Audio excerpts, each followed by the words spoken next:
ప్రార్థన చేద్దాం. సర్వోత్తర మీకు వందనాలు. ఈ రాత్రికాల సమయంలో మీరు మాకు అనుగ్రహించిన శ్రేష్టమైన భాగ్యం కొరకే మీ స్తోత్రాలు. కీర్తనల గ్రంథం 8వ అధ్యాయం 1వ చరణంలో భూమి అందంతటా మీ నామం ఎంత ప్రభావం కలిగింది అని కీర్తనకారుడు జ్ఞాపకం చేస్తున్నాడు. నిజమే కదా నాయన, భూమి అందంతటా మీ నామ ప్రభావాన్ని తెలుసుకోవాలంటే నీ వాక్యాన్ని మేము తెలుసుకోవాలి, మీ వాక్యాన్ని ధ్యానించాలి, దాన్ని పఠించాలి, దాన్ని నాయన నెమరు వేసుకోవాలి.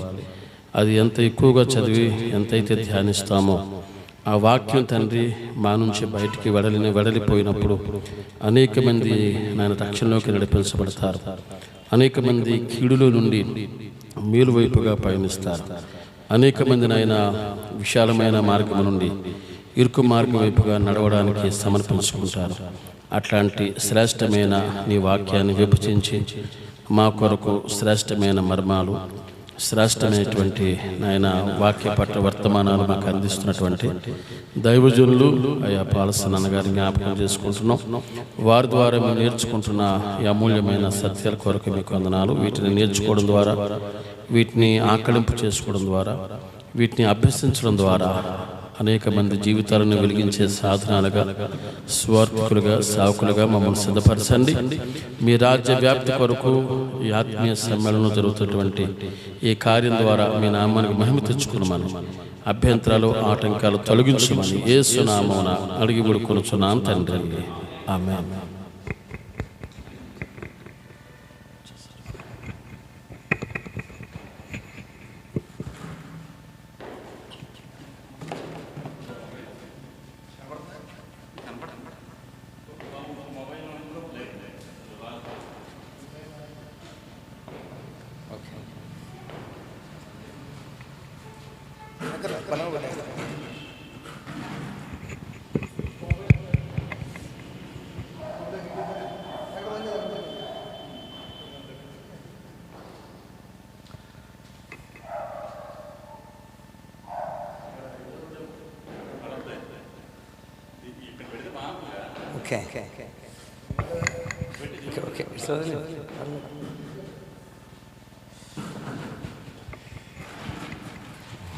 క్రీస్తునందు ప్రియ దేవుని బిడ్డలారా, ప్రభు అయిన యేసుక్రీస్తు నామములో మీకు అందరికి కూడా ప్రత్యేక వందనాలు.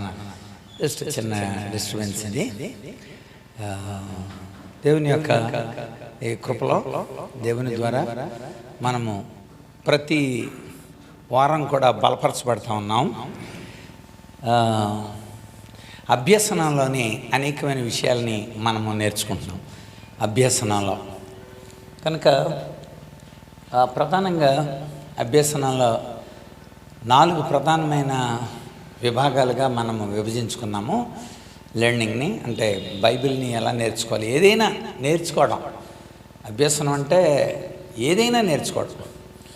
కనుక మనం బైబిల్ని బేస్ చేసుకున్నాము సైకలాజికల్ ఆస్పెక్ట్స్లో. దానికి 4 ప్రిన్సిపల్స్ తీసుకున్నాం మనం. మొట్టమొదటిది ప్రిన్సిపల్ ఆఫ్, మొట్టమొదటిది అంటే మనము ఏదైనా నేర్చుకునేటప్పుడు ఆ నేర్చుకునే విషయం మీద మనకి ఏకాగ్రత చాలా అవసరం, దానికి సంబంధించిన ప్రేరణ అవసరం. అందుకనే ద ప్రిన్సిపల్ ఆఫ్ మోటివేషన్, దాని గురించి మనం బాగా నేర్చుకున్నాం. సుమారు ఒక 3-4 నెలలు ఎలా మోటివేట్ చేసుకోవాలి, మనల్ని ఎలా మోటివేట్ చేసుకోవాలి, పరిస్థితులు ఎలా మోటివేట్ చేస్తే, కొంతమంది టీచర్ల ద్వారా ఎలా మోటివేట్ అవుతాం, దేవుడు మనల్ని డైరెక్ట్గా ఎలా మోటివేట్ చేస్తాడు, వాక్యం ద్వారా, ఆత్మ ద్వారా అసలు మనం ఎలా మోటివేట్ అవుతాం. సో ఆ విషయాలన్నీ మనం తెలుసుకున్నాం. ఆ తర్వాత మొట్టమొదటి ప్రిన్సిపల్ ఆఫ్ మోటివేషన్. ఆ తర్వాత రెండవది ప్రిన్సిపల్ ఆఫ్ కాన్సన్ట్రేషన్, ఏకాగ్రత. మనము ఎలా ఏకాగ్రత సలపాలి. సరే, మోటివేట్ అయ్యి ఇక్కడికి వచ్చాము. ఇక్కడికి వచ్చిన తర్వాత మరి చెప్పే విషయంలో కాన్సన్ట్రేట్ చేయాలి. మనం ఎలా కాన్సన్ట్రేట్ చేస్తాం. కనుక ఏకాగ్రత మూలాంశాలు ఏంటి, ఆ విషయాలన్నింటిని కూడా మనం నేర్చుకున్నాం. సో ఏకాగ్రత మనం ఎలా పెంచుకోవాలి. ఏకాగ్రత లేకపోతే మెమరీలో మనకి స్టోరేజ్ ఉండదు. కనుక ఎలా ఏకాగ్రతతో ఉండాలి, మెమరీ టిప్స్ ఏంటి, అటెన్షన్, రిటెన్షన్, రీకాల్, రికగ్నిషన్, వీటన్నిటిని గురించి కూడా మనం తెలుసుకున్నాం. బిబ్లికల్గా మనం ఏదైనా వాక్యాలు ఎలా గుర్తుపెట్టుకోగలం, మనం ఏకాగ్రత ఉన్నప్పుడు ఎలా గుర్తుంటాయి, వాటిని రివ్యూ చేసేటప్పుడు, మళ్ళీ రీకాల్ చేసుకునేటప్పుడు, గుర్తు తెచ్చుకునేటప్పుడు వచ్చే ఇబ్బందులు ఏంటి, అయినా వాటిని కూడా బ్రేక్ చేసినప్పుడు దేవుని వాక్యాన్ని మనం ఎలా గుర్తు చేసుకుని చెప్పుకోగలం అది చూసాం. So the principle of motivation, రెండవది ప్రిన్సిపల్ ఆఫ్ కాన్సన్ట్రేషన్. ఆ తర్వాత మూడవది, సరే కాన్సన్ట్రేట్ చేసాం, ఆ విషయాలన్నీ నేర్చుకున్నాం. ద ప్రిన్సిపల్ ఆఫ్ గైడెన్స్, మనకి మార్గదర్శకత్వం ఉండాలి. దేవుడు మన కోసం దైవజనులు ఇచ్చి మందిరాల్లో నేర్పించి అనేకమైన భక్తుల్ని పంపించి మిషనరీల్ని మన కోసం దేవుడు నడిపించి వీళ్ళందరూ కూడా మనల్ని మంచి గైడెన్స్ ఇచ్చారు. అలాగే పూర్వకాలం ఉన్న ప్రవక్తలు, తర్వాత కొత్త నిబంధనలు ఉన్న అపోస్తలు, యేసు ప్రభు జీవితం, ఆయన బోధలు, ఇవన్నీ కూడా మనకి గైడెన్స్. ఎలాంటి గైడెన్స్ మనం తీసుకుంటాం, గైడెన్స్లోని రకాలేంటి, మనం కూడా ఇతరులకు ఎలాంటి గైడెన్స్ ఇవ్వాలి. ఈ తర్వాత గైడెన్స్ తర్వాత కౌన్సిలింగ్ తీసుకున్నాం మనం. కౌన్సిలింగ్లో మళ్ళీ రకరకాలైన కౌన్సిలింగ్, ఉద్యోగపరమైన కౌన్సిలింగ్, వ్యక్తిగత సమస్యలకు సంబంధించిన కౌన్సిలింగ్, వ్యక్తిగతమైన కౌన్సిలింగ్, తర్వాత కుటుంబపరమైన కౌన్సిలింగ్, సంఘపరమైన కౌన్సిలింగ్, వ్యక్తి ద్వారా సంఘానికి కౌన్సిలింగ్, సంఘంతో సంఘానికి కౌన్సిలింగ్, అన్ని రకాలైన కౌన్సిలింగ్ ఇష్యూస్ని మనము ధ్యానం చేసాం. ఆ తర్వాత ఫోర్త్ ప్రిన్సిపల్, ప్రస్తుతం ఆ ఫోర్త్ ప్రిన్సిపల్లోనే నడుస్తున్నాం. ఇప్పటికి 2.5 సంవత్సరాలు గడిచింది. ఈ ఫోర్త్ ప్రిన్సిపల్ ఏంటంటే ద ప్రిన్సిపల్ ఆఫ్ రిజల్ట్. కనుక మనం ఫలితాన్ని ఎలా పొందుతాం, ఫలితాన్ని పొందాలంటే ఈ అభ్యసనలో కొన్ని ప్రిన్సిపల్స్ని నేర్చుకోవాలి మనం. ఆ ప్రిన్సిపల్స్లో అభ్యసన సూత్రాలు చెప్పారన్నమాట కొంతమంది శాస్త్రవేత్తలు, మానసిక శాస్త్రవేత్తలు. అందులో థార్నడైక్ చెప్పిన ప్రిన్సిపల్ని మనం నేర్చుకున్నాం, ఎస్ఆర్ థియరీ. ఆ తర్వాత పావులో చెప్పిన థియరీని బిబ్లికల్గా మనము ధ్యానం చేసాం, that is called as theory. ఆ తర్వాత స్కిన్నర్ చెప్పిన థియరీని మనం నేర్చుకున్నాం, అది ఆర్ థియరీ. ఇవన్నీ కూడా మనం బైబిల్లో నుండి వాటిని నిరూపణ చేసుకున్నాం. అయితే స్కిన్నర్ చెప్పిన టీచింగ్ మిషన్స్, రిజల్ట్ రావాలంటే టీచింగ్ పర్ఫెక్ట్గా ఉండాలి.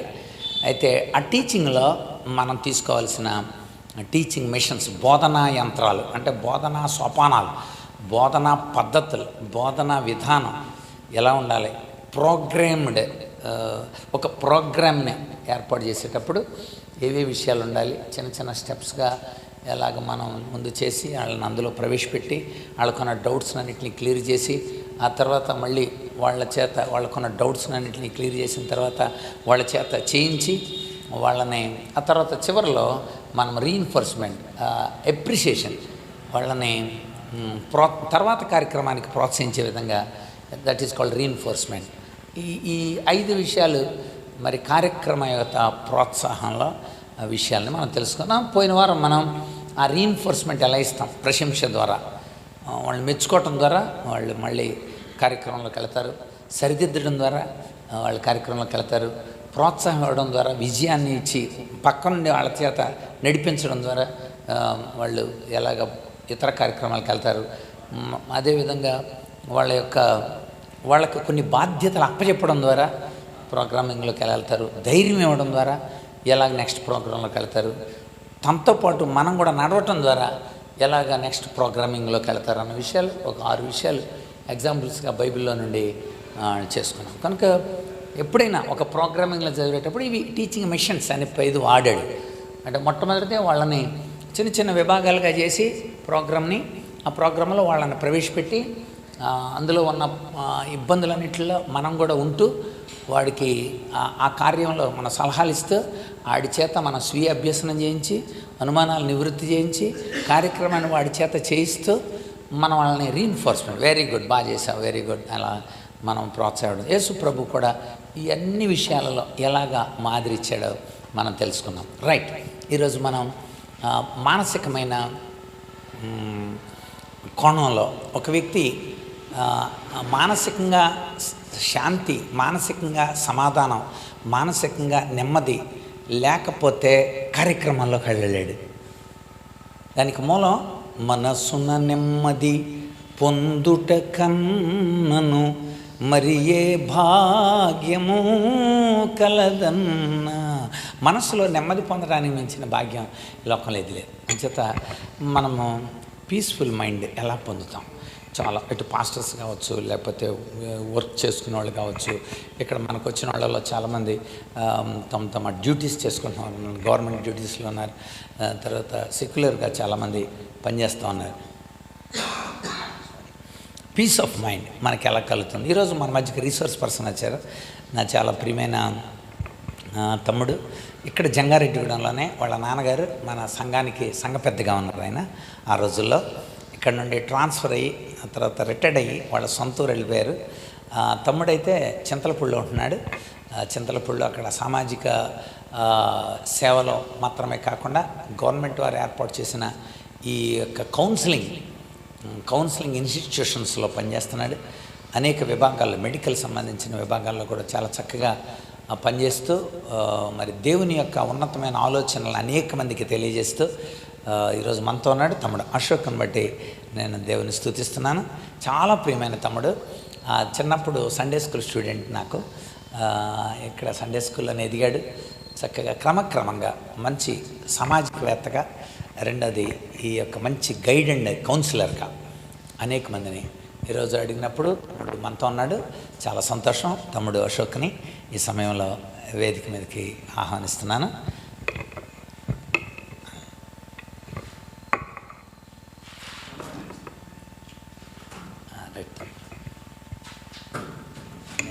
క్లియర్ చేస్తాను తమ్ముడు. పర్లేదు.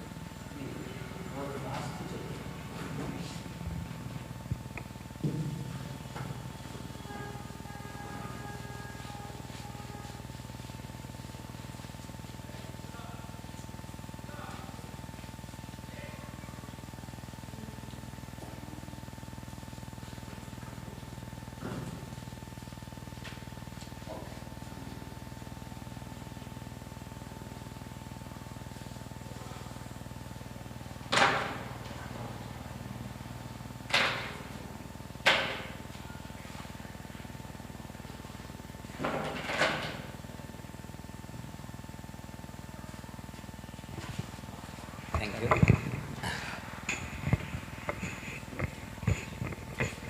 మీ అందరికీ దేవుని నామమున కృతజ్ఞతలు. నా పేరు నిమ్మగడ్డ అశోక్ బాబు. నేను గవర్నమెంట్ హాస్పిటల్లో హెచ్ఐవి ఎయిడ్స్కి సంబంధించి పనిచేస్తూ ఉంటాను. ఒక రకంగా ఈ సైకాలజీకి సంబంధించి అన్న దగ్గర నుంచే నేర్చుకున్నాను. అన్న నాకు ఫస్ట్లో సిగ్మండ్ ఫ్రాయిడ్ అనే ఒక తత్వవేత్త గురించి, అంటే ఎక్స్పెషల్లీ సైకాలజిస్ట్, ఆయన గురించి నాకు పుస్తకం ఇచ్చారు. ఆ పుస్తకం ఒక వారం రోజులు నిద్ర లేకుండా చేసింది. ఎందుకంటే మనం మాట్లాడుకునే భౌతికమైనటువంటి శారీరక లైంగిక ఏదైతే మనం ఆలోచిస్తున్నామో ఆ ఆలోచన కడుపులో నుంచే ప్రారంభం అవుతుంది అనేది ఆయన చెప్పినటువంటి లిబిడో అనే సిద్ధాంతం ప్రపంచాన్ని కుదిపేసింది. అలాగే ఈరోజుకి కూడా ప్రపంచం అక్కడే ఉంది. ఇక్కడ మనం అన్నగారు చాలా విషయాలు చాలా చక్కగా మీకు సైకాలజీని అందిస్తూ థియాలజీని చక్కగా చెప్తూ యేసు ప్రభు యొక్క వాస్తవిక జీవితాన్ని, మాదిరి కలిగిన జీవితాన్ని చెప్తా ఉన్నారు. మనం ఎంత బోధించినప్పటికీ మనలో మాదిరి ఉన్నప్పుడు మన పిల్లలు మనల్ని మాదిరిగా తీసుకుంటారు. యేసు ప్రభు శిష్యులకి నేర్పింది కూడా అదే అండి, మాదిరి కలిగిన జీవితం. ఇక్కడ మనకి భౌతికంగా మనం బాడీ కలిగి ఉన్నాం, శరీరం కలిగి ఉన్నాం, అలాగే మనసు చాలా ముఖ్యమైనది. ఈ మనస్సే మొత్తం బాడీని లీడ్ చేస్తుంది. యేసు ప్రభు చెప్పినటువంటి చిన్న ముక్క, హృదయశుద్ధి గలవారు ధన్యులు. హృదయశుద్ధి కావాలంటే మనసుని అదుపులో చేసుకోవాలి. కానీ శరీరం తన యొక్క ఇచ్చ చొప్పున, అంటే ఆశల చొప్పున పరిగెడుతుంది. కానీ అలా పరిగెట్టి పడిపోవటం కన్నా నిలబడి ఆలోచించి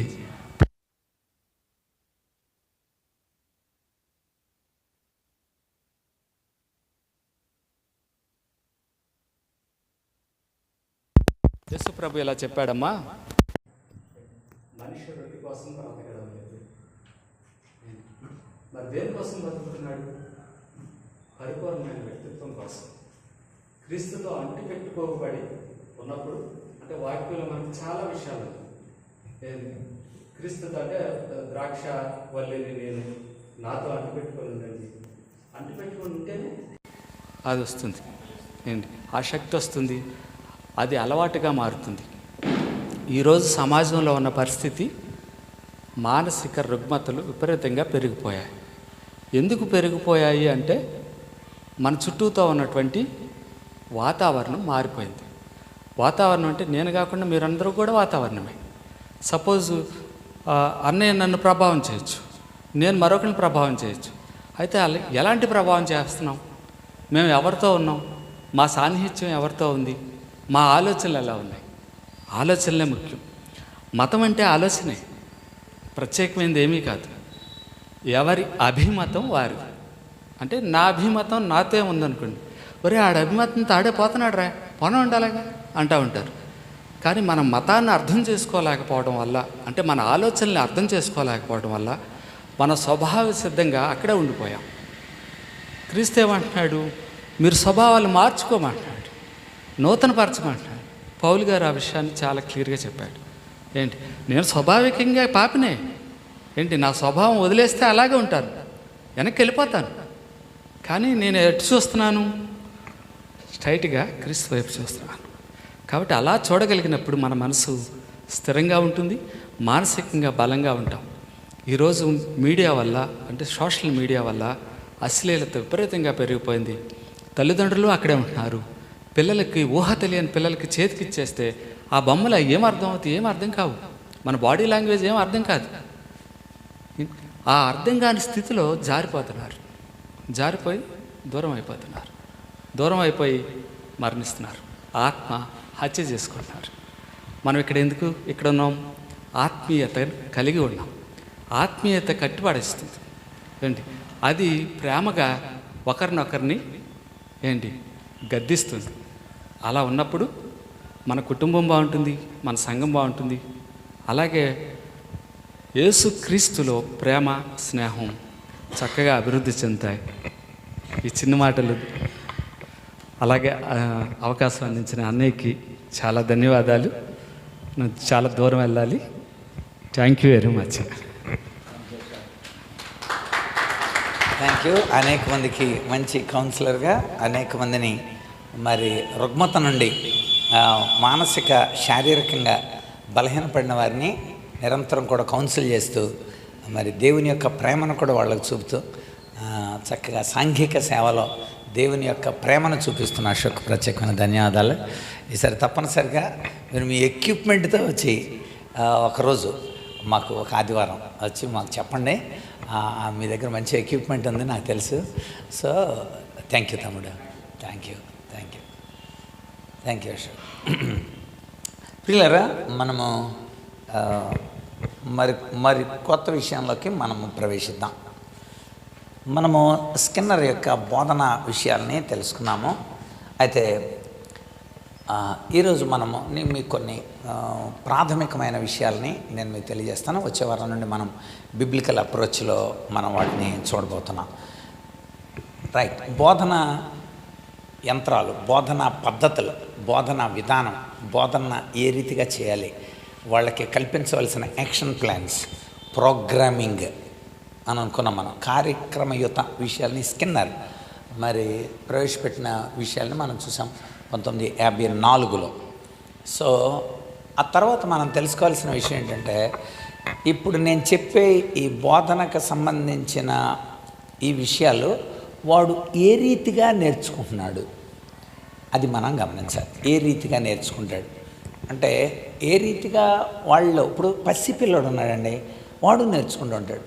తర్వాత ఎలిమెంటరీ, తర్వాత లోపు వయసు అంటే ఎల్కేజీ యూకేజీ టైంలో అప్పుడు కూడా నేర్చుకుంటాడు. ఆ తర్వాత ఇంకా కొంచెం ఎదిగిన తర్వాత ఎలిమెంటరీ స్టేజ్లో మరొక విధంగా నేర్చుకుంటాడు. తర్వాత హై స్కూల్కి వచ్చే తర్వాత ఇంకో రకంగా నేర్చుకుంటాడు. ఇంటర్మీడియట్కి వచ్చిన తర్వాత ఇంకో రకంగా నేర్చుకుంటాడు. అంటే వాడి మానసిక పరిణత దృష్ట్యా వాడు నేర్చుకుంటాడు. ఆ నేర్చుకునే విధాన వరుస క్రమం తెలియాలి మనకి.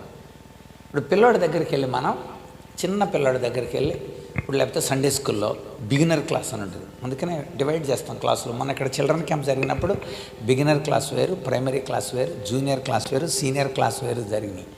ఇక్కడ బోర్డులు కూడా ఇంకా ఎక్కడ ఉన్నాయి అది సీనియర్ క్లాస్ అలాగే. సో వాళ్ళకి వేరువేరుగా క్లాసెస్ని నిర్వహించాం మనం. అంటే ఆ ఏజ్కి తగిన మెథడాలజీ పద్ధతి వాళ్ళ మానసిక పరిణత దృష్ట్యా చెప్పాం మనం. ఇప్పుడు చిన్న పిల్లలు బిగినర్ క్లాస్ దగ్గరికి వెళ్ళి మనం పిల్లలు దేవుని కృపా బాహుళ్యత, అనుగ్రహ, ప్రేమ, మహదైశ్వర్యాన్ని బట్టి మనం ఇక్కడికి చేరాం అని అనుకోండి. వాడు 2 నిమిషాలు చూసేసి మంచినీళ్ళు తాగటాను వెళ్తాను. నిజానికి ఆడికి మంచినీళ్ళవి కాదు, నీ క్లాసులో ఉండలేక ఆడికి అర్థం కాక పిచ్చెక్కిపోయి వెళ్ళిపోతాడు అనమాట. అంచేత అంటే ఆ ఏజ్కి మనము ఆ మెథడాలజీలో చెప్పకూడదు, ఆడికి తెలియని పదాలు వాడకూడదు, వాడితో కనీసం 10 నిమిషాలు కంటిన్యూగా కూడా చెప్పకూడదు. 7 నిమిషాల్లోనే యాక్టివిటీ మనం మార్చేయాలి. సో వాళ్ళు ఎలా నేర్చుకుంటారు, ఆ నేర్చుకునే మానసిక పరిణత పద్ధతుల్ని నేను ముందు మీకు నోట్ చేస్తాను. అవి వాటి అర్థం చెబుతాను. వచ్చే వారి నుండి బిబ్లికల్ అప్రోచ్లో నుండి మనం చూద్దాం.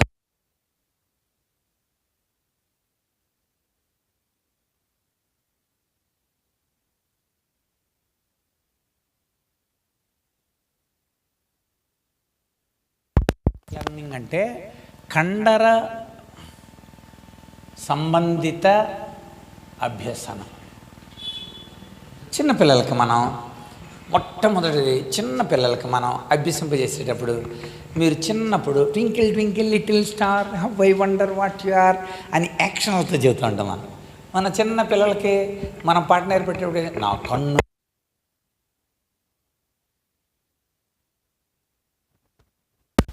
నీకోసం పాట కంటే ముందు మనం పాటతో పాటు యాక్షన్ చేసుకుంటూ నేర్పించాం.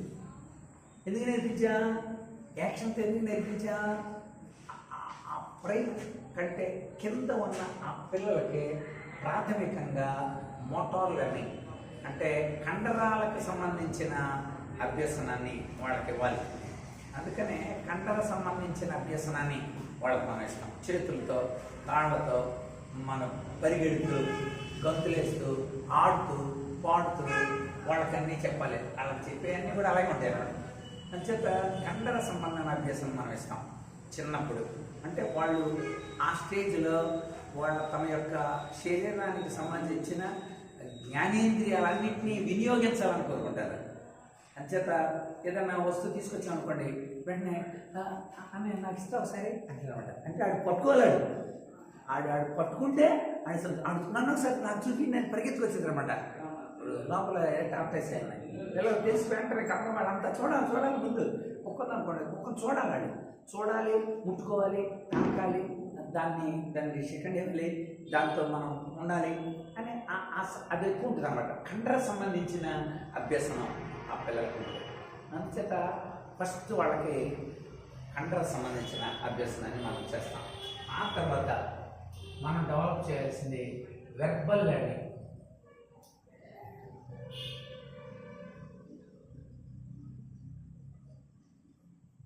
వెర్బల్ తెలిగిందనే సో భాషణ మాట వెర్బల్ కరెక్ట్ వర్డ్. సో మాట సంబంధించిన అభ్యాసం. అందుచేత ఆ తర్వాత మనం A for apple, B for ball అలా చెప్తూ ఉంటాం మనం. అంటే ముందు కండరాలకు సంబంధించి చెప్తాం, తర్వాత వెర్బల్ అంటే సంజ్ఞ అంటే వేరు, మళ్ళీ సైన్ అది సంజ్ఞ కాకుండా వెర్బల్ అంటే సంభాషణ సంబంధించిందే కానీ కరెక్ట్ తెలుగు కూడా ఉంటుందని. సో ఈ యొక్క వెర్బల్ అని ఆ తర్వాత చెప్తాం. ఇచ్చిన మాటలు నేర్పుతాం మనం వాళ్ళకి. బైబిల్ చెప్పేటప్పుడు కూడా దానికి సంబంధించిన పదాలు ఎవరన్నా జకే ఎవరమ్మా సమరయ స్త్రీ, ఆయన పేరు యేసు. మొత్తం ఎన్ని రొట్టెలు ఎంతమంది శిష్యులు, ఏ ఊరిలో పెళ్లి చేశాడు మొట్టమొదట వాళ్ళ చేత చెప్పిస్తాం మనం. అలాగే బైబిల్ కంఠస్థ వాక్యాలు, అలాగే పుస్తకాలు అప్పచెప్పడం.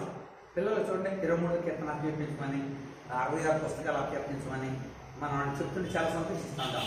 ఎందుకంటే వాళ్ళకి అప్పుడే పెదాలు ఏం కలపాలి అంటే మనకి తెలుగు భాష చాలా కష్టమైంది రియల్గా, అన్నిటికంటే చాలా కష్టమైనది. ఎందుకంటే మనకి భాషాపరమైన అంటే లిప్తో పలికేయండి, లోపల గాలితో పలికేయండి, నాలికతో పలికేయండి, గొంతులో పలికేయండి, లోపల నుండి వచ్చే గాలిని బట్టి అక్కడ మనకి అక్షరాలు తయారయ్యాయి. కనుక అలాంటివన్నీ ఇక్కడ నుండి పలుకుతుంటాం. తర్వాత చా అనేది నాలుక చివరి భాగంలో పలుకుతుంటాం. తర్వాత తా అనేది ఇలా ఉంచి పలుకుతుంటాం. తర్వాత తా అలా అన్ని నాలుకని మధ్యలో పెట్టి పలుకుతుంటాం. తర్వాత పా అని లిప్స్తో పలుకుతుంటాం. అర్థమైందండి? అంటే గాలిని బయటికి తీసుకొచ్చేటప్పుడు మనం కండరాన్ని వాడే విధానాన్ని బట్టి అక్షరాలు పెట్టాలి. మన తెలుగు మెథడాలజీ చదివితే అది అర్థం అవుతుంది. సో అందుకోసం వెర్బల్గా ఎలా పలకాలి, ఫొనెటిక్స్ అంటారు ఇంగ్లీష్లో, ఫొనెటిక్స్ ప్రొనౌన్సియేషన్ ఎలా ప్రొనౌన్స్ చేయాలి. కనుక పిల్లలు అలా అనకూడదురా, ఇలా అనాలి, ఇలా అనకూడదు, ఇలా అనాలి. తెలుగులో కూడా మనం చక్కగా చెప్తాం వెర్బల్.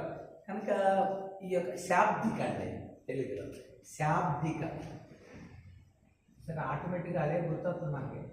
శాబ్దిక సంబంధిత అభ్యాసం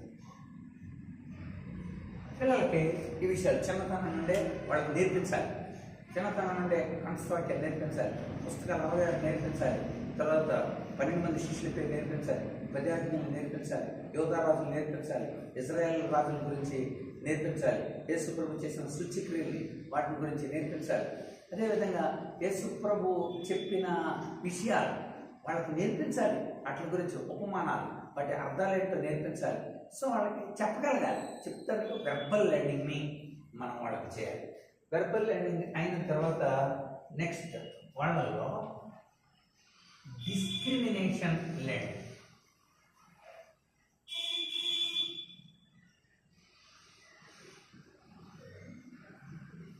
డిస్క్రిమినేషన్ లెర్నింగ్ అంటే అర్థం ఏంటంటే విచక్షణ.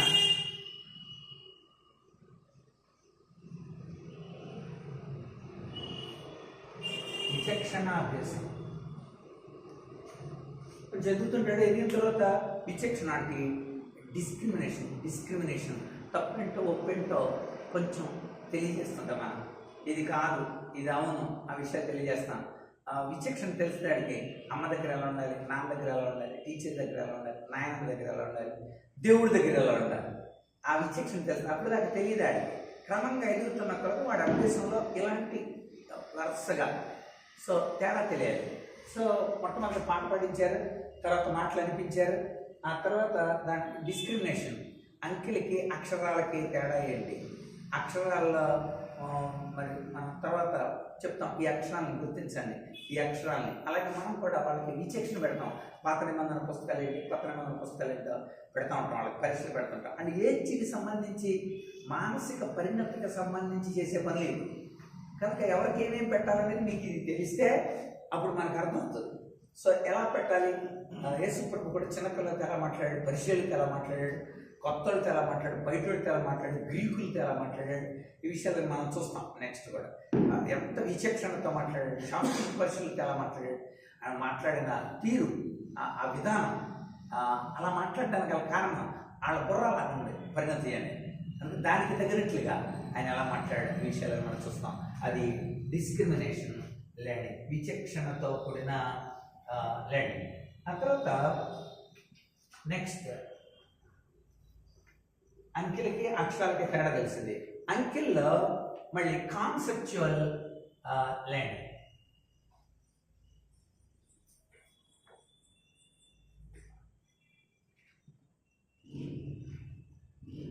విషయ విశ్లేషణ అభ్యాసం.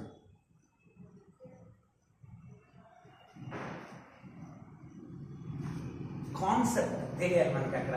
ఇప్పుడు వెరీ గుడ్, మనకి సంఖ్యల గురించి అక్షరాల గురించి తేడా తెలిసింది. ఆ తర్వాత మనం చేసేది ఏంటంటే సంఖ్యల్లో సరి సంఖ్యలు వేరు, బీసీ సంఖ్యలు వేరు. కాన్సెప్ట్ చేంజ్ చేస్తాం, కాన్సెప్ట్గా చేంజ్ చేస్తాం మనం. అలాగే బైబిల్ మనం కాన్సెప్ట్ మారుస్తాం. ఎలాగా, పాత నిబంధన కొత్త నిబంధన.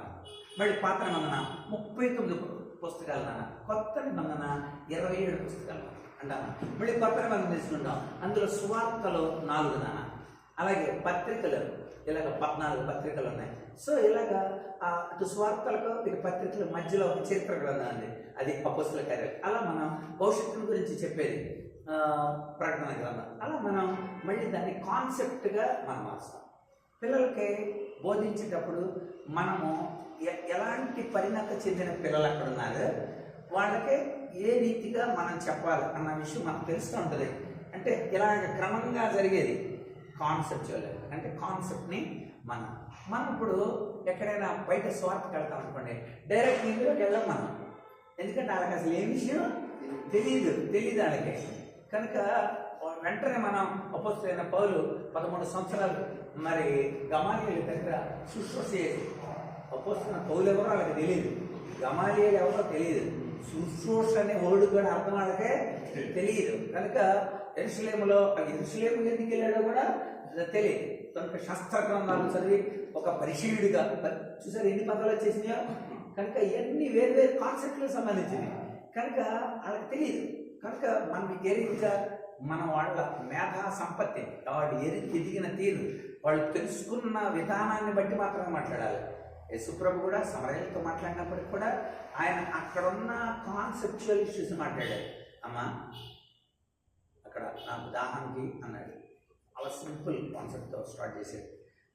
దాహానికి అంటే యుద్ధుడు కదా, నన్ను ఎలా అడుగుతున్నావు, చచ్చిపోతాను అడుగుతున్నావా, మా గుళ్ళు పడగొట్టినప్పుడు లేదండి అప్పుడు అని కొంచెం బాధతో ఏదంది. అయినా అయ్యా అని పిలుస్తున్నాడు, అమ్మ అని పిలుస్తున్నాడు, ఏంటి ఇలా మాట్లాడుతున్నాడు అని అంటే అప్పుడు యేసుప్రభు అన్నాడు, అమ్మా నేను నీళ్ళు అడుగుతున్నాను కదా, మరి మీరు నీళ్ళని దేవుని వరం అని పిలుస్తారు, కానీ మీరు నీళ్ళు అడుగుతున్న వాళ్ళు ఎవరో తెలిస్తే ఈయన నీళ్ళు అడుగుతారు మీరు, ఎందుకంటే ఈయన దేవుని వరం అన్నాడు. అక్కడ వాళ్ళు ఏమనుకుంటున్నారో దాన్ని బేస్ చేసుకుని మాట వాళ్ళు నీళ్ళని దేవుని వరం అంటారు. అందుకని అక్కడ యేసుప్రభు అన్నాడు తెలుసా, నీవు దేవుని వరము నాకు దాహమని కిమ్మని అడుగు వాళ్ళెవరో తెలిస్తే ఆయన నువ్వు నీళ్ళు అడుగుతావు అన్నాడు. నీవు దేవుని వరమనేంటి అక్కడ, అది మీరు బైబిల్ చూడాలి, చాలా ఆశ్చర్యం ఉంటుంది. అక్కడ నీవు దేవుని వరము అని ఉంటుంది, అక్కడ అని డాష్ పెట్టుంటుంది. నీవు దేవుని వరమును అంటే అర్థం ఏంటంటే వాళ్ళు సమరయులు నీళ్ళని దేవుని వరమని పిలుచుకుంటున్నారు. అంటే అర్థం ఏంటంటే నీళ్ళని మీరు దేవుని వరంగా అనుకుంటున్నారు, దేవుని వరం దగ్గర నీళ్ళని రాసుకొని చదివితే మీరు ఎలా ఉంటుంది, నువ్వు నీళ్లను నాకెమ్మని అడుగు వాడెవరో తెలిస్తే ఆయన నీకు చేయాలిస్తారు. నీళ్ళను మీరు దేవుని వరం అంటున్నారు కదా కదా, కానీ నిన్ను నీళ్ళు అడిగేవాడు ఎవరో తెలిస్తే ఆయన నిజమైన దేవుని వరం. అందుకే నేనేనమ్మా దేవుని వరం, నీవు ఇచ్చే నీళ్లు కాదు దేవుడి వరం అని యేసుప్రభు అక్కడున్న స్థితికి అనుగుణంగా మాట్లాడాడు. అలాగే పౌలు కూడా ఏథెన్స్కి వెళ్ళినప్పుడు అక్కడున్న ఒక మందిరాన్ని చూసి అంటాడు, అన్నోన్ గాడ్ అని రాసుకున్నారు కదా మీరు, అన్నోన్ గాడ్ నాకు నోన్ గాడ్, మీకు తెలియబడిన దేవుడేమో నాకు తెలిసిన దేవుడే. చూసారా, అక్కడున్న సందర్భోచితమైన విషయాలను బేస్ చేసుకొని అపోస్తలుడైన పౌలు మాట ఇవన్నీ మనము ఉదాహరణలో మనం తెలుసుకుంటాం. కాన్సెప్చువల్ మన ఎదిగే కొలది కాన్సెప్ట్ తెలుస్తుంది. కుటుంబం వేరు, సంఘం వేరు, పాఠశాల వేరు, మందిరం వేరు, వేరు కాన్సెప్ట్లు. అంటే మందిరం దగ్గర ఎలా ఉండాలి, కుటుంబంలో ఎలా ఉండాలి, సంఘంలో ఎలా ఉండాలి, స్కూల్లో ఎలా ఉండాలి. చూసారా, ఈ కాన్సెప్చువల్ లెర్నింగ్ వాళ్ళ పిల్లల్లో లేకపోతే సమాజంలో మనం అభ్యసింపజేసేటప్పుడు చేయవలసిన కార్యం. రైట్, ఆ తర్వాత సో నెక్స్ట్ తర్వాత మనం చూస్తే యాటిట్యూడ్ లెర్నింగ్.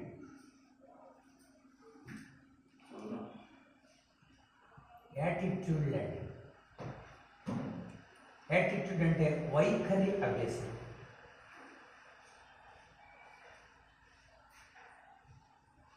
వైఖరి అభ్యాసం.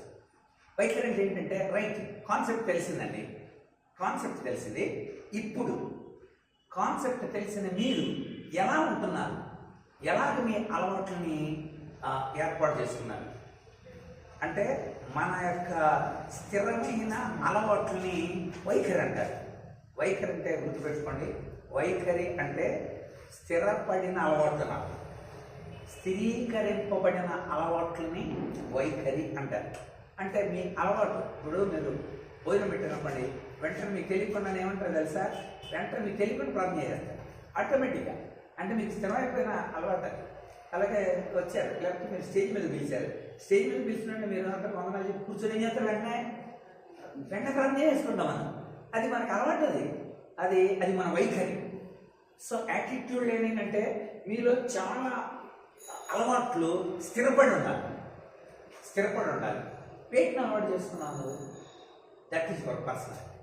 పర్సనాలిటీ అంటే అర్థం ఏంటనుకున్నారు, మీరు చేస్తూ ఉన్న చేయగలిగిన పనుల మొత్తాన్ని పర్సనాలిటీ అంటారు. పర్సనాలిటీ అంటే వ్యక్తిత్వము అంటే అర్థం, నడవడిక అంటే అర్థం, ప్రవర్తన అంటే అర్థం, గుణాల మొత్తం అని అర్థం. గుణాల మొత్తం అంటే గుణం అంటే పనిని బట్టే కదా. తాను చేయగలిగిన, చేస్తూ ఉన్న, చేసిన పనుల మొత్తాన్ని వ్యక్తిత్వం. కానీ ఎంత క్రితం నడిచావు, ఇప్పుడు నడుస్తున్నావు, ఇంకా నడవగలవు కూడా, ఆటలు కూడా కలుపుకోవాలి. That is personal. కనుక నడుస్తూ ఉన్న, నడిచే మీ యొక్క నడవడిక మొత్తాన్ని కలిపి పర్సనల్. అంటే మీరు ఇక్కడ అర్థం చేసుకోవచ్చు, వైఖరి అభ్యసనం. ఇది మనకు వచ్చేసరికల్లా 9th 10th వచ్చేస్తారన్నమాట వైఖరి అభ్యసనం. సో ఏళ్ళకి తెలుస్తుందన్నమాట. ఏం తెలుస్తుంది వాళ్ళకి, ఎలా ఉండాలి, ఎలా ఉండకూడదు, ఇది తప్పు, ఇది ఒప్పు, లేకపోతే నేను ఎలా ఉండాలి, టీచర్ దగ్గర ఎలా ఉండాలి, ఆటలలో ఎలా ఉండాలి, ఫ్రెండ్స్ దగ్గర ఎలా ఉండాలి, అలా తెలిసిపోతుంది. సో వైఖరి అభ్యసనం ఇది. ఇక లాస్ట్ వన్ జీవితంలో, ఆ తర్వాత నుండి జీవితంలో తెలుసుకోవాల్సిన విషయాలన్నీ కూడా అప్పటి వరకు తెలుసుకున్న విషయాలను బట్టే ఉంటుంది. చివరిది ఏంటంటే ప్రాబ్లం సాల్వింగ్ లెర్నింగ్. అది చివరిదండి, సమస్య పరిష్కార అభ్యసనం. ప్రాబ్లం సాల్వింగ్ లెర్నింగ్, సమస్య పరిష్కార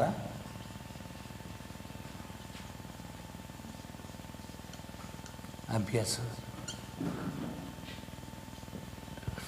సమస్య పరిష్కార అభ్యాసం, వెరీ గుడ్. ఇక తర్వాత నుండి వాడు సైకిల్ వేసుకొని వెళ్తున్నాడు కాలేజీకి, టైర్ పంచర్ అయిపోయింది, ఏం చేయాలి, సమస్యకి ఇప్పుడు పరిష్కారం తను ఆలోచించుకుంటాడు అనమాట. సమస్య పరిష్కార అభ్యసనం. సో ఈ సమస్య పరిష్కార అభ్యసనంకి వచ్చాడంటే వాడు అంతే, అభ్యసనం పూర్తయినట్టే. ఇదే ఇక చివరిదే. అందుకనే దేవుడు చాలా చోట్ల సమస్యని ఎలా పరిష్కరించాలో వాళ్ళ చేతనే పరిష్కరించాడు. అది కూడా మనం చూస్తాం. శిష్యులు పెద్దలు అయిపోయారు, ఇక చివరిది సమస్య మన ద్వారానే పరిష్కరింపజేయటానికి దేవుడు ఇష్టపడతాడు. ఒకసారి ప్రజలందరూ వచ్చేసారు, 3 రోజుల నుండి అక్కడే ఉండిపోయారు. యేసుప్రభు వాళ్ళతో అన్నాడు, ఏమనంటే, ప్రభువా మరి సాయంత్రం అయిపోతుంది, వీళ్ళందరినీ పంపించేద్దాం అన్నారు శిష్యులు. యోహాను సువార్త 6వ అధ్యాయం మొదటి 3 వచనాలలో వీళ్ళని పంపించేద్దాం ప్రభువా అన్నారు. వెంటనే యేసుప్రభు వాళ్ళతో ఏమన్నాడు తెలుసా, మీరే వారికి భోజనం పెట్టండి అన్నాడు. అంటే సమస్య పరిష్కార అభ్యసనాన్ని వాళ్ళకి నేర్పించాలంటే ముందు వాళ్ళకి ఏమివ్వాలి, సమస్య ఇవ్వాలి. వాళ్ళకి సమస్య ఇచ్చి పరిష్కారాన్ని ఆలోచింపజేయాలి. ఎందుకంటే ఎదిగిన బుర్రనేది, నీలో అంతరంగాలు ఉంటాయి. ఆ అంతరంగాలు ఆలోచిస్తాయి, వివేచిస్తాయి, విశ్లేషిస్తాయి, పరిశీలిస్తాయి, పరిశోధిస్తాయి, అన్వయిస్తాయి, నడుస్తాయి, పోలుస్తాయి, న్యాయం తీరుస్తాయి. ఇవన్నీ మన అంతరంగాలు. ఈ అంతరంగాల ద్వారా నువ్వే సమస్యకు పరిష్కారం చేయాలి. అందుకని అన్నాడు మీరే అంటే, వెంటనే వాళ్ళు ఎలా పరిష్కరిస్తాం మనం? ఎంతమంది ఉన్నారు? 5,000 మంది ఉన్నారు. 1,000 మంది ఉన్నారు. మగవాళ్ళు లెక్క పెడితే 5,000 మంది ఉన్నారు. ఎక్కడ పెడతాం మనం? ఎన్ని రొట్టెలు తీసుకొస్తాం? ఒక ఫ్యాక్టరీ అన్ని వేల మందికి, స్త్రీలు పిల్లలు 11,000 మందికి పైగా ఉండొచ్చు. అలాంటిది ఎలా పెడతాం మనం? సమస్య. కానీ సమస్యకు పరిష్కారం యేసుప్రభు ఉన్నాడన్న సంగతి వాళ్ళకి గుర్తురాట్లా. ప్రభువా ఎలా సాధ్యం అవుతుంది నాయన?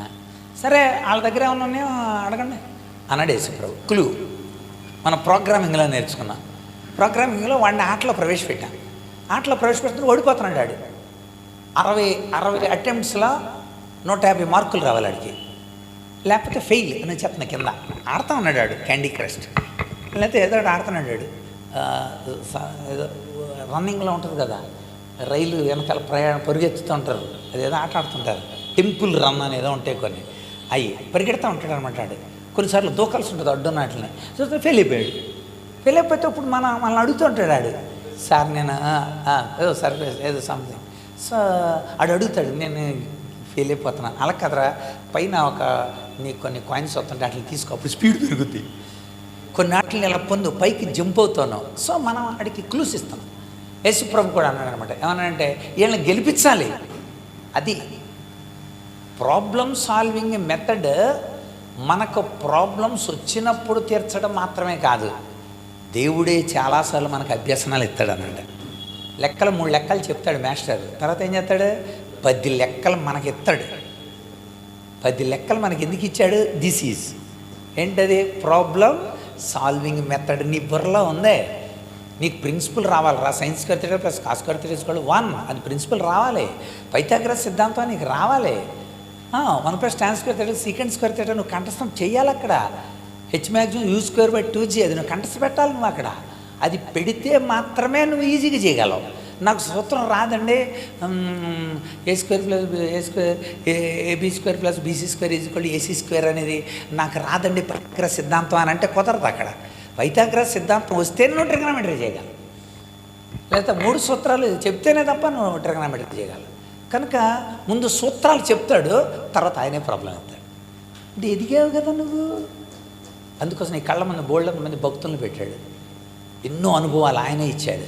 అందుకన్నాడు మీరే చేయండి, వాళ్ళ దగ్గర ఏమన్నా చూడండి అన్నాడు. మనం కూడా అంటే ఆట పైన ఏమన్నా కాయిన్స్ సమయం చూడరా, చూసానండి నేను. అట్లా టచ్ చేయాలరా, అవి మనకు లాభం అవుతాయి. రైట్, అందరిని మనుషులు టచ్ చేయండి మీరు వెళ్ళి, అందరిని వెళ్ళి అడగండి. మళ్ళీ బాధ్యత ఆడి మీద పెట్టాడు.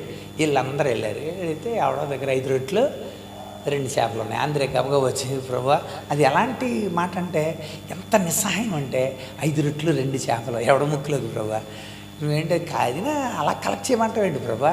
ఆయన జ్ఞానంలోకి అడిగాడా, వాళ్ళ చేతే కార్యం చేయించాలా, వాళ్ళ చేతే ప్రాబ్లమ్ సాల్వ్ చేయాలి. అసలు వాళ్ళు అన్ని ఆ జనాలకు ముందు వెళ్ళేటప్పుడు, ప్రభా నువ్వు ఉన్నావు కదా అనే మాట ఆ 12 మంది శిష్యులు అనలా. అది అందుకోసం అంత జ్ఞానం ఇచ్చిన దేవుడు, అంత పిలిచిన దేవుడు, నువ్వు ఉన్నావు ప్రభువా అని అంటే అప్పుడు ఆయన ఇంకో మెథడ్ వాడు ఉండేవాడు. ఇప్పుడు ఆయన ఉన్నాడు అన్న సంగతినే వాళ్ళకే తెలియజేయాలి. ప్రాబ్లమ్ సాల్వింగ్ ఇక్కడే ఉందిరా, ప్రాబ్లమ్ సాల్వింగ్ ఇక్కడే ఉంది, కానీ ఇక్కడే ఉందన్న సంగతి మీకు ఇంకా తెలియలేదు. మీ కన్నులు మూయబడి ఉన్నాయా మందమతుల్లారా, మీతో పాటు నడుస్తున్నాను నేను. అది లాస్ట్ తెలియజెప్పింది ఆ అమ్మాయి దారిలో. వాళ్ళతో పాటు నడుస్తున్నాడు యేసుప్రభు, వాళ్ళతో పాటు యేసుప్రభు నడుస్తున్నాడు అన్న సంగతే వాళ్ళకి తెలియట్లా. తెలిసి వచ్చేలా చేసాడు దేవుడు. రొట్టె విరిచే స్టైల్ అర్థమైంది, అబ్బా ఈయన యేసుప్రభు కదా అలా అనుకున్నారు. అండ్ ఆయన అదృశ్యమయ్యాను అని ఉంటుంది. అంటే ప్రాబ్లం సాల్వ్ అయిపోయింది అక్కడ.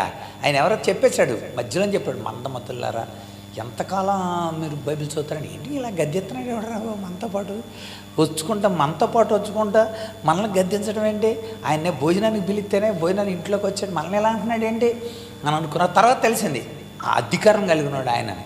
సో ఇక్కడికి వచ్చిన తర్వాత 5 రొట్టెలు తీసుకురమ్మన్నాడు. తీసుకురమ్మని ఆ తర్వాత యేసుప్రభు అంటాడు, జనాలందరినీ లైన్లో కూర్చోబెట్టండి అన్నాడు. అసలు అలాగే ఈజ్ ఇట్ ప్రాబ్లమ్ సాల్వింగ్? 5 రొట్టెలు 2 చేపల ఉన్నది చేతులకు ఇచ్చారు యేసుప్రభుకి, జనాలు పోయినా కూర్చోబెట్టండి రా అన్నది.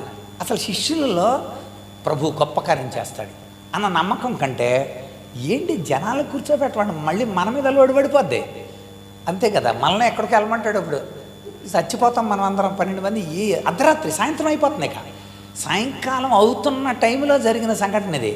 లైన్లో కూర్చోబెట్టమన్నప్పుడు శిష్యులు అసలు ఆలోచించాలి, అసలు ఎంత కన్ఫ్యూజన్, ఎంత టెన్షన్, ఎంత ఎమోషనల్ ఇంబ్యాలెన్స్. వాళ్ళకి అసలు ఈక్యూ టెస్ట్ పెడితే పడిపోద్ది అనమాట మార్కులు, ఎమోషనల్ కోషెంట్ టెస్ట్ పెడితే. కనుక అలాంటి పరిణామాల్లో అందరు లైన్లో కూర్చోబెట్టమన్నాడు. అందరు కూర్చున్నారు. లైన్లో కూర్చుని అప్పుడు ఏమన్నాడు తెలుసా, వాటిని తీసి స్తుతులు చెల్లించి వడ్డించండి అన్నాడు. వడ్డించాల్సిన బాధ్యత కూడా ఆడదే మళ్ళీ ప్రాబ్లం సాల్వింగ్ నేను అయ్యి ఉన్నానన్న సంగతి మీకు తెలియాలి. వడ్డించున్నారు వాళ్ళు, వడ్డిస్తే మిగిలిన గంపలన్నీ వీళ్ళ కోసమే. మిగిలిన గంపలన్నీ అండి 12 గంపలు. మనిషికి ఒక గంప ఎత్తుకెళ్ళండిరా నమ్మకం లేని వాళ్ళారా. ప్రాబ్లం సాల్వింగ్ చేయటానికి నేనున్నానన్న సంగతి మీకు తెలియలే. మోషే కూడా తీసుకుని వెళ్తున్నప్పుడు నీళ్లు చేదైపోయినాయి. నీళ్లు చేదైపోతే ఏం చేయాలి ఏంటి గందరగోళం. జాతీయ సమస్య అది, ఒకళ్ళతో కాదు కదా, జాతి సమస్య అది. ఏం చేయాలో అర్థం కాలేదు. దేవుడి దగ్గరికి ప్రభు ఏంటంటే పక్కన చెట్టు ఒకటి ఉంది చూడు, ఆ చెట్టుకో మీరు సందులై అన్నాడు. ఇంతకీ సమస్యకు పరిష్కారం ఎక్కడుంది? పక్కనే ఉంది. అది పక్కనే ఉందన్న సంగతే మనకు తెలీదు. సో దేవుని మాట విన్నప్పుడు ప్రాబ్లం సాల్వ్ అవుతాయి. కనుక దేవుని ద్వారా సమస్యను పరిష్కరించుకోగలం మనం అన్న విషయాన్ని ప్రజలకు తీసుకురావాలండి. అలా తీసుకొచ్చేసారంటే మీరు సక్సెస్ అయినట్టే. సంఘంలో సమస్య పరిష్కారం కోసం ఎక్కడికో వెళ్ళి అంజూరకాయల కోసం వెళ్తాడు ఒకడు, అక్కడెక్కడికో వెళ్ళి ఏదో కట్టించుకొని వస్తాడు ఒకడు. ఇది సమస్య పరిష్కారం కోసం. అక్కడికి వెళ్ళి ఏదో ఒళ్ళంతా స్ప్రే చేయించుకుని ఊటాభిషేకంతో వస్తాడు ఒకడు.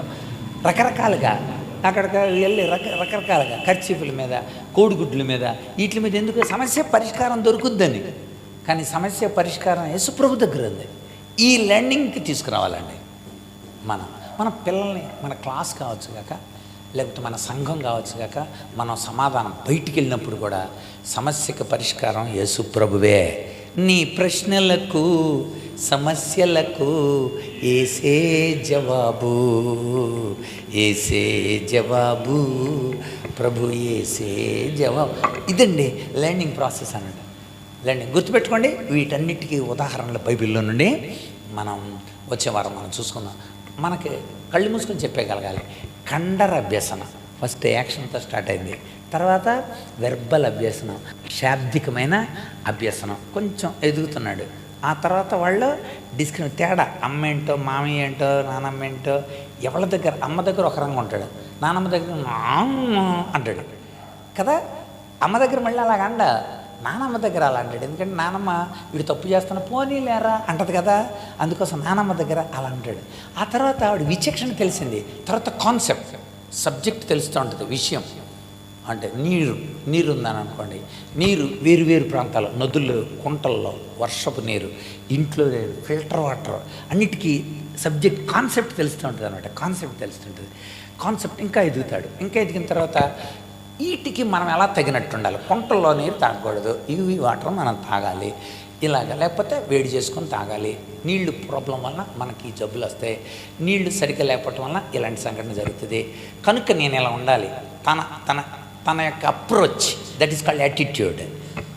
అది అలవాటు పడాలి. స్కూల్కి అలవాటు పడాలి, మందిరానికి అలవాటు పడాలి, సమాజంలో చెప్పడానికి, కాంపిటీషన్ సీట్లు ఆటలకి పోటీలకి అలవాటు పడాలి. తర్వాత అప్పచెప్పడానికి, బైబిల్లో వాటిని అనేకమైన వాటిని మనం అటెంప్ట్ అవ్వడానికి అలవాటు పడాలి.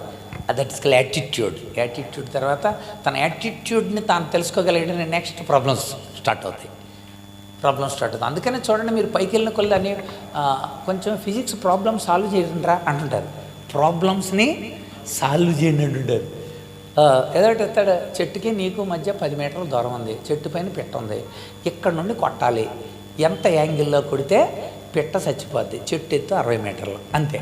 మనకి ప్రాబ్లం సాల్వ్ చేయాలి. చెట్టు ఎత్తు చెప్పాడు, మనకి చెట్టుకి దూరం చెప్పాడు. సో ఇలా గీత గీసుకొని, అప్పుడు ఇలా గీత గీసుకొని, ఓహో ఏసీ ఎంత అనమాట, కర్ణం ఎంత అనమాట, రైట్ అని లెక్కట్టేస్తాం మనం. సో ప్రాబ్లం అనమాట. ప్రాబ్లంని దేవుడే మనకిస్తాడు. మళ్ళీ చెప్తున్నాను, ఎదిగిన తర్వాత దేవుడే వారిని పరీక్షింపగోరి అలాగూ అడిగాను. చదవండి అన్నమాట, నేను ప్రార్థన చేస్తాను. యోహాను సువార్త 6వ అధ్యాయం, యోహాను సువార్త 6వ అధ్యాయం మొదటి 3 వచనాలు చదవండి ఒకసారి. యోహాను సువార్త 6వ అధ్యాయం. దేవుడే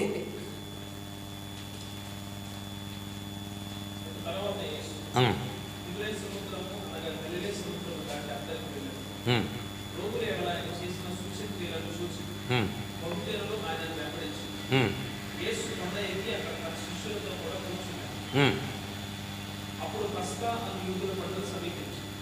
కాబట్టి యేసు కన్నులెత్తి బహుజనులు తన యొద్దకు వచ్చుట చూసి, వీరు భుజించుటకు ఎక్కడ ఉండే రొట్టెలు కొని తెప్పించుమని తీర్పును అడిగారు. కానీ ఏమి చేయనై ఉండేనో తానే ఎరిగి ఉండి అతనిని పరీక్షించుటకు అలాగడిగారు. అది ఎందుకు అడిగాడు దేవుడు?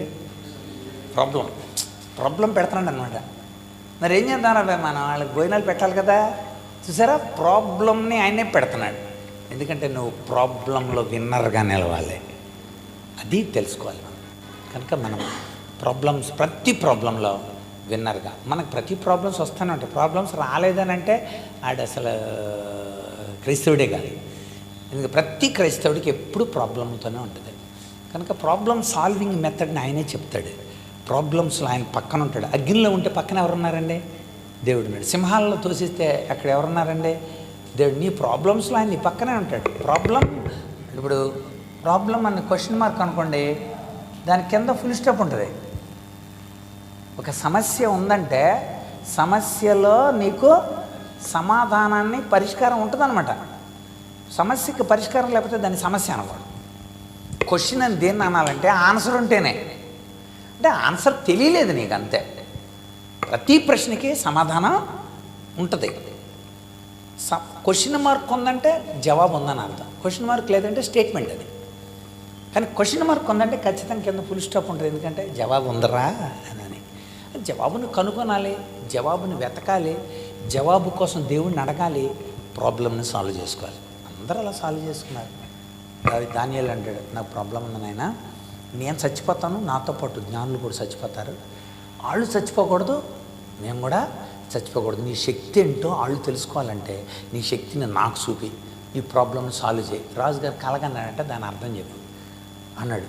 దానియేలు గ్రంథం 2:20 ఉంటుంది, తానును తక్కిన జ్ఞానులను నశింపకుండానట్లు కలభావము తనకు చెప్పమని దేవుడిని అడిగాడు. ప్రాబ్లం సాల్వ్ చేయనైనా మాకు కుదరదు. వాళ్ళు చెప్పేశారు రాజుగారితో, రాజా ఇది భూమి మీద ఉన్న ఎవరి వలన సాధ్యం కాదు, దేవతలకు తప్ప ఎవరికి ఇది సాధ్యం. మరి దానియేలుకి ఎలా సాధ్యమైంది? ఎలా సాధ్యం? దేవుడితో సంబంధం.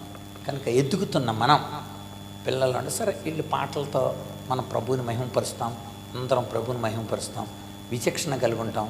మనల్ని దేవుడు ఎందుకు తయారు చేశాడు, ఎందుకు సంఘంలో ఉంచాడు, సంఘానికి మన కుటుంబానికి సంఘానికి నాకు మధ్య ఉన్న సంబంధం ఏంటి, విచక్షణలు తెలుసుకుంటాం. ఆ తర్వాత వరుసగా మన లేఖనాల ద్వారా విషయ విశ్లేషణలన్నింటినీ దేవుడు మనల్ని ఎందుకు సృష్టించాడు, ఆది కాండం నుండి ప్రకటన గ్రంథం వరకు కూడా కాన్సెప్ట్ అంతా తెలుసుకుంటాం మనం. ఆ తర్వాత దేవుడిని తయారు చేస్తే నేను ఎలా ఉన్నాను అన్న వైఖరికి వస్తే తెలుస్తుంది. ఆ తర్వాత మనం సమస్యకి పరిష్కారం. దిస్ ఈజ్ లెర్నింగ్ ప్రాసెస్ అన్నాడు. అండ్ మన మానసిక పరిణత దృష్ట్యా అభ్యసన విధానాలు ఇవి. కనుక మనం క్రమంగా నేర్చుకుందాము. తప్పనిసరిగా ఏ స్టేజ్లో ఉన్నాం మనం? ఇంకా కొంతమంది ఇంకా డిస్క్రిమినేషన్లోనే ఉంటుంటారు. మంచి పుస్తకం బైబిల్, వాళ్ళు క్రైస్తవులు, దేవుడు నమ్ముకున్న వాళ్ళు అంతవరకు ఉంటారు. కానీ కాన్సెప్ట్ తెలియదు. ఇంకా చాలామందికి బైబిల్లో కాన్సెప్ట్ తెలియాలి. దేవుడు ఏంటి, పరిశుద్ధాత్ముడు ఏంటి, సిస్టమేటిక్ థియాలజీ అంటే ఆ 10 ఉంటాయి అన్నమాట. లేఖనం అంటే ఏంటి, దేవుడు అంటే ఏంటి, క్రీస్తు అంటే ఏంటి, పరిశుద్ధాత్ముడు అంటే ఏంటి, పాపం అంటే ఏంటి, మానవుడు అంటే ఏంటి, రక్షణ అంటే ఏంటి, సంఘం అంటే ఏంటి, దేవదూతల గురించి, రాకడ గురించి, ఈ 10 అంశాలని సిస్టమేటిక్ థియాలజీ అంటారు. క్రమబద్ధ వేదాంత శాస్త్రం. కనుక ఇవన్నీ ఎందుకు చెప్తాం మనకు? This is concept. నువ్వు తెలుసుకోవాల్సింది. అప్పుడు దేవుడు తెలిస్తే దేవుడి ఎళ్ళ నేను ఎలా ఉండాలి, అది వైఖరి. సంఘం ఎళ్ళ నేను ఎలా ఉండాలి, కుటుంబం ఇచ్చాడు, కుటుంబం ఎళ్ళ నేను ఎలా ఉండాలి. కాన్సెప్ట్ తెలియకుండా నేను ఉండాలంటే ఎలాగంటే అసలు స్కూల్ అంటే ఏంటో తెలియకుండా, సబ్జెక్టులు ఏంటో తెలియకుండా నువ్వు అలా ఉండాలరా అంటాం కుదరదు. అదనమాట. This is the process of prosperity. కనుక క్రైస్తవంలో మనం ఎదగడానికి ఈ అభ్యసనం బాగా ఉపయోగపడుతుంది. పద్ధతులు ఇవి కనుక క్రమంగా ఇలా సంఘాన్ని మనం అలా డెవలప్ చేద్దాం. అట్టి కృప పరిశుద్ధాత్ముడు మనకందరికీ అనుగ్రహించునుగాక. ఆమేన్. రైట్. మరి సహోదరులు మీ కాదండి చేయటం కాదు, చిన్న అనౌన్స్మెంట్, ప్రార్థన అవసరం ఉంది. తమ్ముడు మిషనరీ టూర్కి వెళ్తున్నాడు. ఏ ప్రాంతాలకు వెళ్తున్నా ఒకసారి చెప్తే మనమంతా ప్రార్థనలో జ్ఞాపకం చేసుకుందాం. Missionary trip. అందరికీ వందనాలండి. రేపు రాత్రికి పశ్చిమ బెంగాల్ మిషనరీ ఫీల్డ్కి వెళ్తున్నాం, నేను ఇంకొక బ్రదర్. అక్కడి నుంచి భూటాన్ దేశంలోకి వెళ్ళి అక్కడ సువార్త, అక్కడ భూటాన్ దేశంలో సువార్త కొంచెం ఆటంకము. ఎందుకంటే ఈ మధ్యన దైవ సేవకుని సువార్త చెప్తున్నాడని కొంచెం అరెస్ట్ చేశారు. కానీ ఫ్రెండ్లీ దేశం కాబట్టి వదిలేశారు. కొంచెం ఇబ్బందులు రాకుండా మీరు ప్రార్థన సహకారం అందించండి. ప్రయాణం కొరకు ప్రార్థించవలసింది తెలియజేస్తున్నాం. థ్యాంక్ యూ అన్న. మనం ప్రార్థన చేద్దాం సహోదరుని గురించి. రైట్ అన్న, షాలేం షానా రండి, చిన్న ప్రార్థన చేయండి. రైట్, చివరిగా రైట్ సహోదరులు రాజు గారు వారి యొక్క టీం వెళుతున్న అలాగే ప్రార్థన చేద్దాం. సర్వోత్తర మీకు వందనాలు తండ్రి.